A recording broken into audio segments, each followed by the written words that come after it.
that there's definitely very little awareness of the importance of the decisions that we make at this age to how they're going to impact the trajectory of our life. Yeah, every decision. It's very interesting, and that's another thing that I heard Jimmy Carr talking about. This is only relevant because I was listening to a podcast of him going to sleep last night, but him saying that that's a fundamental religious principle as well. Prioritizing the later down the line, the future. Right? That's what living a moral life is now. Living a moral life now means that you have eternal life in the afterlife, in heaven or wherever. That's the same principle. It's prioritizing later down the line. It's a principle that is the foundation of many religious perspectives, which is very interesting. So it's something that human culture has held on to for a while, and it's actually, there are theories that say that's one of the main things that makes us human beings and makes us so complex and interesting, is that we are aware of the future and we can bargain with it, which is something that other animals don't seem to have. So it's the marshmallow experiment. I'm not very well versed in it, but I'm going to give it a go. There were a couple kids who had the option to have a marshmallow now or to have, I'm guessing, more marshmallows if they didn't eat one now.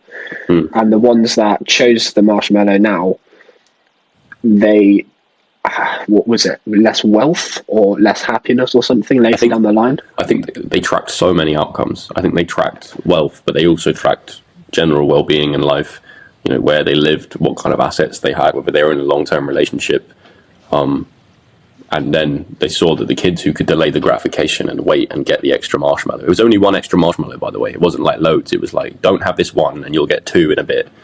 Those that waited had significantly better outcomes later in life. I mean, it's those kind of things, mate, that I think the most people would be aware of that study, or if they're not aware, they can sort of understand its concept quite easily.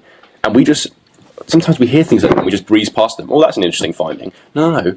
Take a moment and actually breathe that in. Like, make sure every cell of your body is aware of the outcome, because it means something very significant. It means if you can delay a level of gratification, your life becomes better.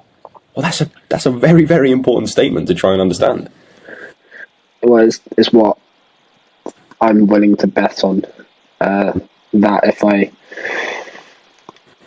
don't go out twice a week for every year of my uni degree, then due to the marshmallow experiment, hopefully I'll be in a good place in the next couple of decades. And I mean, like, that's my, like, that's one of my philosophies for kind of what I do, and like that, it means that when you start something, when you're sort of 18, when you start like a side hustle, like, the first years are not going to be happy because your value in the world is like close to zero.